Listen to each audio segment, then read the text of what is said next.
But first, rank dishonesty. That's the focus of tonight's angle. The Tim Walz stolen valor controversy made me remember one of those old New England expressions my mom used to say. Watch what you say, she would say. You don't want to leave people with the wrong impression. Well, it was assumed that leaving the wrong impression is nothing anyone would ever want to do.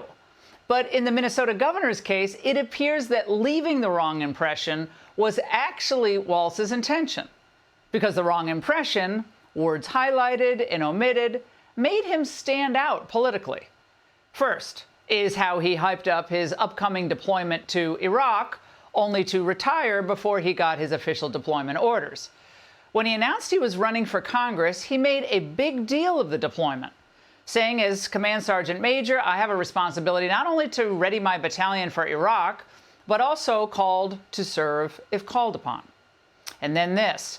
I don't want to speculate on what shape my campaign will take if I'm deployed, but I have no plans to drop out of the race. I am fortunate to have a strong group of enthusiastic supporters and a very dedicated and intelligent wife. Both will be a major part of my campaign, whether I'm in Minnesota or Iraq. But then it was so much for the if I'm deployed part of it, because on May 16, 2005, he retired with the rank of Master Sergeant.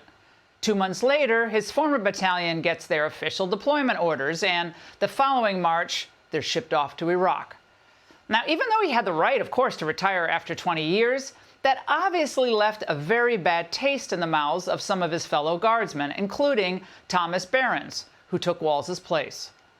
He's used the rank that he never achieved in order to advance his political career. He's done it for decades now. He still says he's a retired Command Sergeant Major to this day, and he's not. I would say, from what I get from the soldiers that I went to Iraq with, probably 98% of them are, completely against him embellishing his record. Although Walz, of course, had earned his retirement, he didn't earn the right to leave people believing that he had been on the war front in Iraq or Afghanistan, or that he had retired as a Command Sergeant Major. But that's precisely what he did. When his fellow soldiers were getting shot at, he was stateside misstating his rank during his campaign. Retired Command Sergeant Major in the Guard. I'm from Mankato. I teach at West High School. And he continued to misstate his rank. This is 3 years later. As a 24-year veteran of the National Guard and the Red Bull Division and a retired Command Sergeant Major, I'm especially proud of you. And he continued to ride the falsehood to the next year, 2010. Mr. Speaker, I yield 30 seconds to the gentleman from Minnesota, the highest-ranking enlisted soldier ever to serve in the United States Congress, Command Sergeant Major Tim Walz. Thank you, Madam Chair. I thank the gentleman for this. Greatest privilege I've had in my life was serving this nation for almost 25 years in uniform. Now, why wouldn't he just have said, thank you to my friend from Pennsylvania, but a gentle correction. I retired as a Sergeant Major. Well, I bet he would have corrected him if he had demoted him in that introduction. Now, even the Washington Post couldn't spin this rank misdirection for Walz. He did serve for a time as a Command Sergeant Major. He did not hold that rank long enough before retiring and did not complete all of the necessary coursework to retire as a Command Sergeant Major. So he reverts back to his previous rank. So when you hear these things like, oh, he's a retired Command Sergeant Major, the Minnesota National Guard has pretty much put that to rest.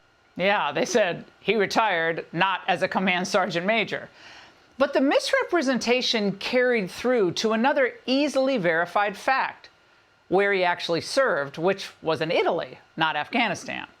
I spent 24 years in the National Guard, some of that full-time. I was an artilleryman. I deployed in support of Operation Enduring Freedom. My battalion provided base security throughout the European theater from Turkey to England in the early stages of the war in Afghanistan. And that same battalion is now in Iraq at this time. Well, this was supposed to be somehow clarifying, but they were kind of classic liberal weasel words. It depends upon what the meaning of the word is. Yes. Well, again, the Post couldn't help him out. On the issue of being at war, those comments that he made at a campaign event, it read to me like he was speaking fast, and said that he was at war with those weapons of war, as he put it. He deployed to Italy. There's no dispute on that. So the question becomes, why did he say that? That appears to be a misstatement. What is wrong with Walz? Serving in the military for 24 years in any capacity is laudable. It has to be one of two things, therefore. He's either imagined himself in Baghdad or Kandahar getting all the prestige of being the command sergeant major, or he wanted to burnish his record as some battle-hardened tough guy to boost his political future. All of this speaks volumes, not just about him, but about the Harris campaign. Because this is what happens when you pass over the obvious and better candidate who everyone knows, Josh Shapiro, and go with a relative unknown and an unvetted person like Twisted Tim. And instead of explaining himself on all of this weird stuff, Walz does what his running mate does. He just avoids questions and has other flacks do his bidding. He could have retired from the National Guard after 20 years. 9/11 happened at that time. Eventually, the Iraq War happened, and he stayed in the military. At the point of 24 years and whatever months, he made the decision to retire, again, as is his right. This is a completely unfair attack. And now, because they didn't have a real primary to replace Biden, they're stuck with Kamala, and they're stuck with him. And they're really in a jam. They are stuck with a candidate who's been faking it for years. Just what we need, another politician who can't manage or address a problem or a difficult situation. Maybe they'll try to get Eric Holder to fix it for him, but how weak is that?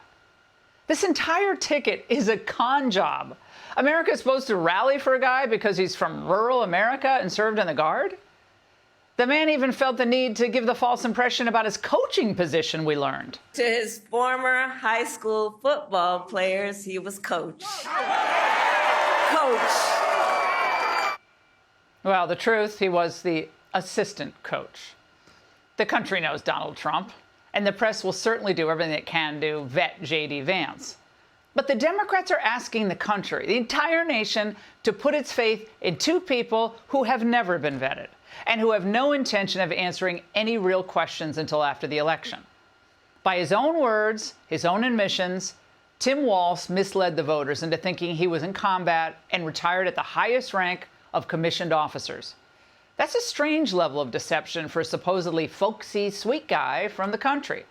And now every American should be asking, if Harris and the Democrats lied about Walz, what else are they lying about?